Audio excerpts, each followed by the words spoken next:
علیہ وسلم کی سب سے پہلی حدیث مبارکہ آپ کے سامنے میں بیان کروں گا۔ حضرت انس بن مالک رضی اللہ عنہ آپ سے مروی ہے، حضور سرور کائنات صلی اللہ علیہ وآلہ وسلم نے ارشاد فرمایا کہ اللہ تعالیٰ ارشاد فرماتے ہیں، جب میرا بندہ مجھے پکارتا ہے، میرے سامنے دعا کرتا ہے، مجھ سے مغفرت کو طلب کرتا ہے،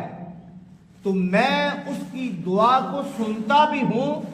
اور جب وہ مجھ سے مغفرت کو طلب کرے تو میں اس کے گناہ چاہے سمندر کی جاگ کے برابر ہوں، چاہے زمین و آسمان کے برابر ہوں، میں اس کے گناہوں کو معاف کر دیتا ہوں۔ اسی طرح حضور صلی اللہ علیہ وآلہ وسلم کی ایک اور حدیث مبارکہ دعا کے متعلق حضرت